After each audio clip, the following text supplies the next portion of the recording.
नमस्कार दोस्तों I don't know आप में से कितने लोगों को याद है बट नरेंद्र मोदी जी जब पहली बार प्रधानमंत्री बने थे 2014 में तो उस समय ब्लैक मनी को लेकर काफी चर्चा हुई थी। इनफैक्ट उन्होंने पूरे कैंपेन में भी इसकी चर्चा की थी और कहा था कि जो काला धन है विदेशों में उसको भारत हम वापस लेकर आएंगे। और इसी को देखते हुए 2015 में एक कानून आया था ब्लैक मनी एक्ट।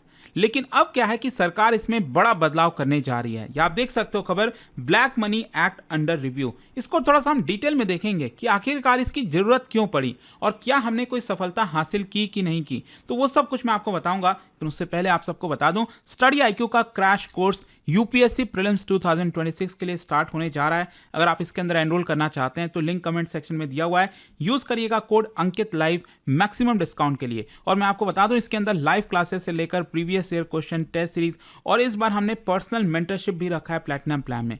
तो यहाँ पर कोई भी अगर आपको डाउट है प्रॉब्लम है तो ये फोन नंबर दिया, आप इस पर कॉल करिए, मेरी टीम आपको अच्छे से गाइड कर देगी। तो चलिए शुरुआत करते हैं। सबसे पहले बैकग्राउंड देखते हैं। देखो क्या है ना, ब्लैक मनी मैंने आपको बताया एक कानून लाया गया था black money undisclosed foreign income and asset and imposition of tax act 2015 और ये एनेक्ट किया गया था सरकार के द्वारा under prime minister Narendra Modi administration. और ये बेसिकली जो एंटी करप्शन का ड्राइव था, एंटी टैक्स इवेजन का जो एजेंडा था उसके तहत ये लाया गया था। और इस एक्ट का मेन एम क्या था, ये कानून का मेन मकसद क्या था, क्या है कि यहां पर जो अनडिस्क्लोज्ड फॉरेन इनकम है, ध्यान रखिएगा हम फॉरेन इनकम की बात कर रहे हैं, जो देश में काला धन है उसको लेकर बेनामी प्रॉपर्टी एक्ट आपको याद होगा वो सब चीजें लाई गई थी। लेकिन यहां पर जो लोगों ने अपना काला धन विदेश में छुपा कर रखा है, जो एसेट छुपा कर रखे हैं, तो हम उसकी बात कर रहे हैं। वो अनडिस्क्लोज जो फॉरेन इनकम है उसको डिटेक्ट किया जाए और पिनलाइज किया जाए। दूसरा एम था कि यहां पर एक डिटरेंट की तरह ये काम करे कि लोग आगे चलकर इस तरह की चीजें ना करें, जो काला धन है उसको छुपाए ना। अगर आप विदेश में कोई भी पैसा रखे हो, भारत से आपने कमाया है, तो उसके ऊपर आप सिंपली टैक्स पे करिए और तब वहां पर ले जाइए। और तीसरा है यहां पर जो गवर्नमेंट का कमिटमेंट है to bring back unaccounted wealth, उसकी कोशिश थी ये कानून लाने की। लेकिन हुआ क्या है कि पिछले एक दशक में अगर आप देखोगे, क्योंकि 10 साल हो गए हैं, तो यहां पर जो एक्ट है उसमें कई सारे क्रिटिसिज्म सुनने को मिला है। जो लीगल एक्सपर्ट्स हैं, बिजनेस ग्रुप्स हैं, कई टैक्स ऑफिशियल्स हो गए, उन्होंने कहा है एक तो ये जो कानून है वो बहुत ज़्यादा ही स्ट्रिंजेंट है। मतलब हमारे देश में आप देखोगे तो बहुत सारे ऐसे कानून हैं उससे ओवरलैप करता है।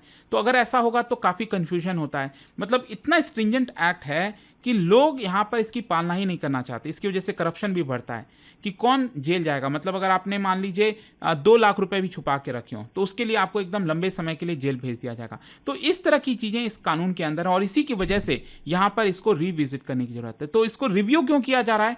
गवर्नमेंट अपॉइंटेड पैनल इसको रिव्यू करेगी, बेसिकली आइडेंटिफाई करेगी कि यहाँ पर इनकंसिस्टेंसीज क्या है। मतलब ये जो ब्लैक मनी एक्ट है और जो इनकम टैक्स एक्ट है उन दोनों में क्या ओवरलैप कर रहा है, हमें क्या चेंजेस करने की जरूरत है। यहां पर जो लीगल और प्रोसीजरल चैलेंजेस हैं, जो कि एनफोर्समेंट में प्रॉब्लम आ रही है, मतलब इसको लागू क्यों नहीं अच्छे से किया जा रहा, लोग इसको फॉलो क्यों नहीं कर रहे हैं, तो उसके चैलेंजेस को आइडेंटिफाई करेगी ये पर्टिकुलर पैनल। और साथ ही साथ इसके अंदर जो हार्श क्लॉज हैं, मतलब बहुत ज़्यादा पेनल्टी लगाना, यहाँ पर टैक्स असेसमेंट रेट्रोस्पेक्टिव लगाना, ऑटोमेटिक क्रिमिनल प्रोसिक्यूशन कर देना, मतलब जिसके लिए आपको सिविल केस चलना चाहिए उसमें आपको क्रिमिनल केस चलाया जाता है। तो ये सारी चीजें यहां पर आइडेंटिफाई की जाएंगी। और ये जो पैनल का कॉम्पोजिशन होगा इसमें बेसिकली जो सीनियर ऑफिसर हैं इनकम टैक्स डिपार्टमेंट के वो हैं और बाकी के रिप्रेजेंटेटिव्स होंगे central board of direct taxes के, मिनिस्ट्री ऑफ फाइनेंस के, लीगल एक्सपर्ट्स होंगे जो टैक्स लॉ के अंदर जानते हैं, एनफोर्समेंट एजेंसीज होंगी जो cross border financial information share करती हैं। तो ये सब लोग होंगे और इस पूरे कानून को रिव्यू करेंगे। अच्छा, यहां पर मैं आपको कुछ चीजें बताता हूं कि इश्यूज क्या आ रहे हैं, अभी करंट इश्यूज क्या है। सबसे पहला है सेपरेट टैक्सेशन रिजीम। मैंने आपको बताया था कि हमारे देश के अंदर ऑलरेडी इनकम टैक्स एक्ट अलग से है और साथ ही साथ ये वाला ब्लैक मनी एक्ट लाया गया। अब क्या है कि ब्लैक मनी एक्ट के अंदर सपोज मान लीजिए अगर मैं कहता हूं कि आपने 50 लाख रुपए फॉरेन में छुपा के रखे हैं, तो क्या है कि प्रॉब्लम ये आती है कि इनकम टैक्स एक्ट के हिसाब से हो सकता है कि इस पर आपको मान लीजिए 20 लाख रुपए टैक्स पे करना चाहिए था। अब ब्लैक मनी के हिसाब से, उसके कैलकुलेशन के हिसाब से हो सकता है ये 30 लाख हो। तो इसमें इनकंसिस्टेंसीज हैं। कानून तो क्या है कि एक समान होना चाहिए ना, कि चाहे आप जिस हिसाब से भी कैलकुलेट करो। कई बार क्या हो रहा है कि यहाँ पर इनकम टैक्स एक्ट के हिसाब से भी पेनल्टी लगाई जा रही है और ब्लैक मनी एक्ट के हिसाब से भी लगाई जा रही है, जो कि डबल जियोपार्डी हम जिसको कहते हैं ना, कि एक ही एक ही आपने गुनाह किया है उसके लिए 2 बार आपको सजा हो रही है। तो ये काफ़ी बड़ी प्रॉब्लम आई है ब्लैक मनी एक्ट की वजह से। फिर दूसरा क्या है कि इसके अंदर जो टैक्स और पेनल्टी का स्ट्रक्चर है वो आपको कुछ इस प्रकार से देखने को मिलेगा। जैसे कि यहाँ पर जो अनडिस्क्लोज्ड फॉरेन इनकम एसेट है उसके ऊपर टैक्स कितना लगेगा, उसके ऊपर 30% फ्लैट रेट। मतलब अगर आपने 1 करोड़ रुपए छुपा के रखे हैं तो 30 लाख रुपए आपको उसके ऊपर टैक्स देना है। लेकिन क्योंकि आपने पहले बताया नहीं था सरकार को, तो इसकी वजह से आपको पेनल्टी देना पड़ेगा। और पेनल्टी कितना देना पड़ेगा, 90% ऑफ वैल्यू एसेट। मतलब 1 करोड़ का कितना हुआ, 90%, 90 लाख। तो एक प्रकार से 90 लाख पेनल्टी हो गया, 30 लाख रुपए टैक्स हो गया। मतलब इफेक्टिव आपकी लायबिलिटी कितनी हो गई, 120%। तो आप समझ रहे हो यहां पर प्रॉब्लम क्या है। प्रॉब्लम यह है कि आपने जितना पैसा छुपाया उससे ज्यादा यहां पर आपको देना पड़ा है, जिसकी वजह से ये जो पूरा एक्ट है वो सही से इंप्लीमेंट हो ही नहीं पा रहा है। कोई अगर मान लो, अगर किसी मन ने मान लो अगर छुपाया भी होगा तो सरकार के सामने आएगा ही नहीं, क्योंकि उसको पता है कि अगर मान लो 1 करोड़ पर सरकार लगा देती कि चलो 50% यहाँ पर पेनल्टी और टैक्स मिला के, तो जो पर्सन है जिसने गलत काम किया है वो फिर भी सरकार के सामने आएगा, कहेगा कि देखिए हम 50% देने के लिए तैयार हैं, 50% हमारा हो गया। लेकिन यहाँ पर क्या है कि अगर आपने 1 करोड़ छुपाया है तो आपको 120 मतलब 1 करोड़ 20 लाख देना है। तो इसकी वजह से यहाँ पर इस एक्ट का पालना ही नहीं होता है अच्छे से, लोग सामने ही नहीं आते। और इसके अलावा अगर आपने नॉन फाइलिंग ऑफ रिटर्न किया, मतलब रिटर्न को फाइल ही नहीं किया, तो फ्लैट 10 लाख रुपए आपके ऊपर पेनल्टी लगाई जाएगी। मतलब आप सोचिए, अगर मान लीजिए आपने 5 लाख रुपए छुपाया था तो यहाँ पर आपके ऊपर पेनल्टी रिटर्न करने के लिए नहीं करने के लिए 10 लाख रुपए लगा दिया जाएगा। मतलब अगर वैल्यू स्मॉल है तो उस हिसाब से पेनल्टी भी तो स्मॉल होनी चाहिए, लेकिन यहाँ पर ये फ्लैट लगा दिया गया। और इसके अलावा अगर आपने इन्फॉर्मेशन फर्निश नहीं की तो क्रिमिनल प्रोसिक्यूशन होगा। तो ये जो पेनल्टीज हैं these are not discretionary, they are mandatory basically. यहाँ पर टैक्स ऑफिसर कुछ नहीं कर सकता क्योंकि कानून में ऐसा लिखा हुआ है कि ये होना ही होना है। एंड इसी की वजह से ये अनइंटेंशनल एरर अगर मान लो किसी ने कर दिया, मान लो किसी का इनकम था 50 करोड़ रुपए, उसने यहां पर सरकार को बता दिया कि देखो मेरा 45 करोड़ रुपए इनकम हो रहा है, उसको पता नहीं था कि 5 करोड़ भी है, वो गलती से मिस्टेक हो गया, तो भी उसके ऊपर यहां पर सजा होगी, उसको जेल भेजा जा सकता है। आई होप ये जो बेसिक प्रॉब्लम हुआ है ब्लैक मनी एक्ट से वो आप समझ पा रहे होगे। क्रिमिनल प्रोसिक्यूशन प्रोविजंस इसके अंदर हैं। मतलब ये जो एक्ट है वो कई सारे वॉयलेशंस के लिए क्रिमिनल ऑफेंस मानता है, ना कि सिविल डिफॉल्ट। अगर आपने कोई डिस्क्लोजर नहीं किया छोटे मोटे फॉरेन होल्डिंग से तो आपको 10 साल जेल में बिताना पड़ सकता है। अगर आप जानबूझकर इवेजन करो तो यहां पर नॉन बेलेबल वारंट आप पर जारी किया जा सकता है, ब्लैक लिस्टिंग की जा सकती है। तो क्रिटिक्स का यह आर्गुमेंट है कि जो ऑटोमेटिक प्रोसिक्यूशन है ये काफी ड्रैकोनियन है। मतलब ये वॉलंटरी कंप्लायंस को डिस्करेज करता है, कभी भी लोग सामने आएंगे नहीं इसकी वजह से। यहां पर रिजिडिटी है, लैक ऑफ डिस्क्रिशन है। मतलब इनकम टैक्स एक्ट अगर आप देखोगे तो वो थोड़ा फ्लेक्सिबल है। ऑफिसर्स जो होते हैं उनके पास फ्लेक्सिबिलिटी होती है कि वो आपको रियल टाइम में देखें कि हाँ ये प्रॉब्लम थी, ये जेन्युइन प्रॉब्लम थी, आपको ये सजा नहीं होनी चाहिए। अब ब्लैक मनी एक्ट के अंदर सामने ऑफिसर को पता है कि हाँ ये जेन्युइन केस है, इसको इतनी सजा नहीं होनी चाहिए, इतना पेनल्टी नहीं लगना चाहिए, फिर भी क्योंकि कानून में ऐसा है कि नहीं, ऑफिसर कुछ कर ही नहीं सकता। तो ये जो फ्लेक्सिबिलिटी नहीं है ये एक बड़ी समस्या हो गई है ब्लैक मनी एक्ट के अंदर। अच्छा, ये जो हार्श क्लॉज है इसको रिविजिट क्यों किया जा रहा है? जैसा मैंने आपको बताया कि 2015 में एक कानून आया था तो ये डेटरेंस की तरह तो काम किया। लोगों को डर हुआ अंदर से कि हाँ अगर मैं ऐसा करूंगा तो बहुत ज्यादा प्रॉब्लम हो जाएगी, लेकिन ये काउंटर प्रोडक्टिव हो गया कंप्लायंस में। मतलब जिन्होंने ऑलरेडी यहां पर प्रॉब्लम्स क्रिएट की हुई थी, यहां पर जो गलत काम किए थे वो यहां पर सामने नहीं आ रहे थे, क्योंकि एक तो एक्सेसिव पेनल्टी थी, यहां पर ओवरलैप था इनकम टैक्स एक्ट के साथ। जुडिशियल बैकलैश हुआ। लेट मी टेल यू, देश में कई सारे ऐसे हाईकोर्ट हैं जिन्होंने बोला है कि ये जो कानून है ब्लैक मनी एक्ट ये काफी अनफेयर है।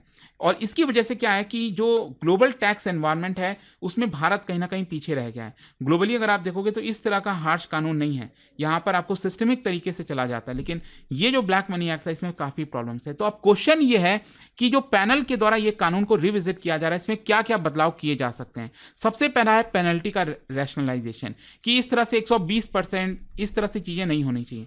यहां पर 1x 2x मतलब मैक्सिमम एक सीलिंग लगा देनी चाहिए कि हाँ इतना यहां पर पेनल्टी होगा।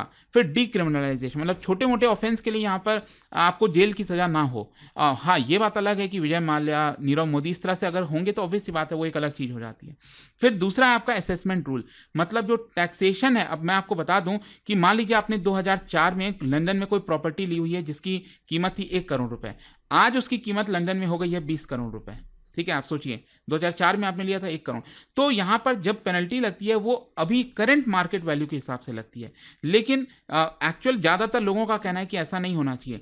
जिस समय आपने प्रॉपर्टी अक्वायर की थी उसके हिसाब से आपके ऊपर पेनल्टी लगानी चाहिए। तो ये एक चीज़ है। फिर है आपका वॉलंटरी डिस्क्लोजर विंडो, एक वन टाइम स्कीम लानी चाहिए सरकार को कि अगर किसी ने गलत काम किया है तो वो एक वन टाइम दिया जाए अपॉर्चुनिटी। फिर इसके अलावा यहाँ पर जो ओवरलैप हो रहा है मैंने आपको बताया, तो उसमें कुछ ना कुछ चेंजेस करने चाहिए ताकि इनकम टैक्स एक्ट के साथ ये जो ब्लैक मनी एक्ट है वो ओवरलैप ना हो। प्रोसीजरल सेफगार्ड हो, मतलब अगर किसी के ऊपर कोई प्रोसिक्यूशन किया जा रहा है, केस डाला जा रहा है, तो पहले उसको प्री प्रोसिक्यूशन नोटिस भेजना चाहिए। एक सिस्टमिक तरीके से चलना चाहिए, जो हम कहते हैं ना नेचुरल जस्टिस, वो होना चाहिए। अच्छा, यहाँ पर ये अगर चेंजेस होते हैं तो इससे बेनिफिट क्या क्या हो सकता है? एक तो ये है कि जो टैक्स पेयर्स हैं वो खुद से सामने आ सकते हैं कि हाँ, अगर उनको लगेगा कि हाँ चीज़ें फेयर तरीके से हैं, तो जिन्होंने पहले पैसा छुपाया हुआ है तो हो सकता है खुद ही सामने आ जाए।